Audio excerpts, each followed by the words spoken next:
Muraho neza bakunzi b'inkuru nshyashya TV. Nonaha mwawe ikaze kuri YouTube channel yacu yitwa Inkuru Nshyashya TV. Wibuke gukanda subscribe na like kuri iki kiganiro. Reka nkuhereze ibimenyetso 17 bigaragaza ko umuntu azaba umukire nubwo uyu munsi yaba akenye, akaba afite ubukene buhambaye rwose, nta mikoro afite cyangwa se atari mu buzima bwifashe neza. Ibi bimenyetso ntibishingira kuba ufite amafaranga ubu cyangwa nonaha, ahubwo bishingira ku miterere y'umutima, imyitwarire ndetse n'imyumvire, byose ari byo bigira umuntu umukire ejo hazaza. None rero ikintu cya mbere, umuntu ufite ubushake bwo kwiga buri munsi, uyu muntu azaba umukire kuko ahora yishakira ubumenyi bushya. Nta munsi ushira adasomye cyangwa adakurikira inyigisho cyangwa adashaka kumenya ikintu gishya. Ikindi kimenyetso cya kabiri kigaragaza umuntu uzaba umukire, afunguka mu bitekerezo, ntatinya guhindura imyumvire. Yabonye ko ibintu ibintu bye bidatera imbere, ahita agendana n'impinduka aho kubipfa kwanga guhinduka ku kintu, ashaka uburyo aragihindukaho. Ikintu cya gatatu, ashobora gutangira ubuzima bushya n'amafaranga make. Umuntu uzaba umukire azi gutangira n'ibiri hasi, atitotomba, aratangira gake gake ariko agakora byinshi. Ntatinya kuvuga ngo niba yashinze YouTube channel ngiri kurebwa n'abantu babiri, ahubwo aragenda agakora akabahereza byinshi kugeza igihe abantu bagize bamumenyereye. None ikindi kintu kiranga umuntu uzaba umukire, umuntu ufite ikinyabupfura mu gushyira ubushobozi bwe ahagaragara. Nubwo nta makuru menshi cyangwa nta kintu afite discipline yo kuzigama duke afite no kwirinda gusesagura.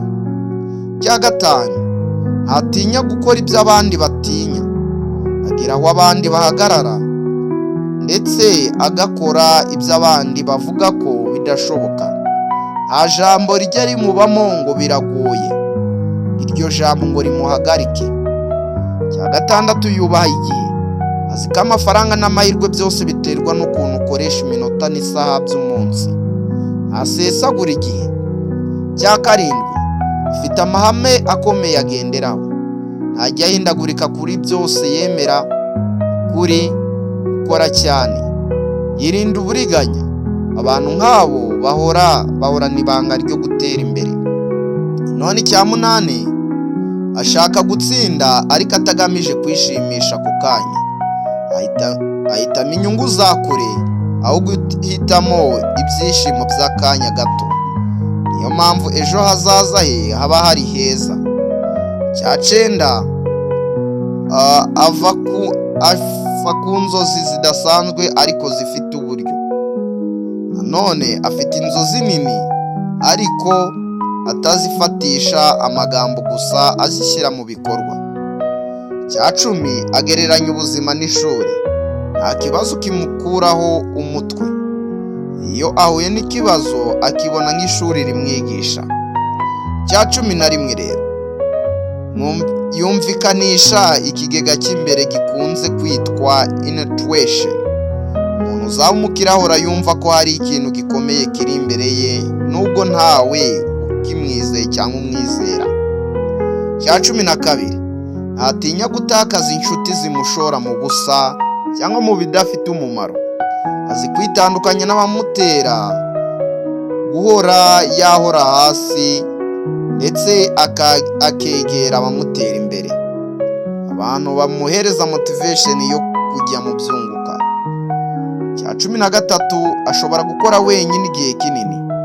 Ubukire bukeneye abantu bashobora kwicara bonyine bagatekereza, bagafata ibyemezo batagendeye ku rusaku rw'abandi bantu. Cya 14 rero, arangwa n'ubushishozi mu mishinga ye. Ntava mu byo akora, agera kure kandi amenya gutegereza ibyo amaze gushora. Cya 15, uyu muntu akunda gukora cyane kurusha ibyo avuga cyane. Abantu benshi bavuga byinshi nyamara ntibakore. Umukire ahindura amagambo ibikorwa. Ikindi kimenyetso cya 16 dusatira icya nyuma, kimwe mu bigaragaza ko umuntu azavamo umukire, ni iki ngiki: amenya kwihanganira igihe ngo yaba ameze kose, azi ko ejo hashobora kuba heza kurusha uyu munsi. Ibyo bituma rero adacika intege. Nanone icya 17 ari nacyo cya nyuma, ndetse ahora yizeye ko Imana kandi yizeye we ubwe. Yizera ko Imana ishobora byose kandi Imana itanga umugisha kuba akora. Afite ikintu cy'imbere kivuga ngo nubwo uyu munsi ndi mu mwijima, ejo nzaba mu mucyo. Iyi myumvire niyo itandukanya abakenye cyangwa abakenye babaho nk'uko bari n'abazahindura ubuzima bwabo. Umwanzuro urengeye ku kwihera. Niba muri ibi biranga wibonamo cyangwa ibi bimenyetso wibonamo kimwe cyangwa byinshi, menya ko uburyo bwo kuba umukire buri mu nzira zawe. Umukene n'ukoresha amafaranga ndetse nta ntego, agasesagura. Ubukire cyangwa umukire n'ukoresha umutwe n'umugambi, aharanira intego z'igihe kirekire cyangwa inyungu nyinshi z'igihe kirekire.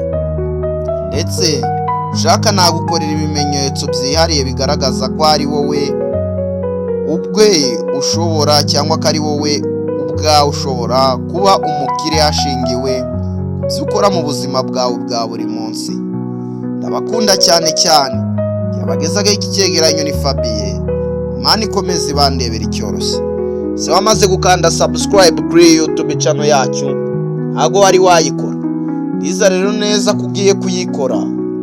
Kandi wowe wamaze gukanda subscribe, Imana iguha umugisha. Nawe utarayikora, Imana iguha umugisha kuko nizeye kugiye kuyikora. Ciao.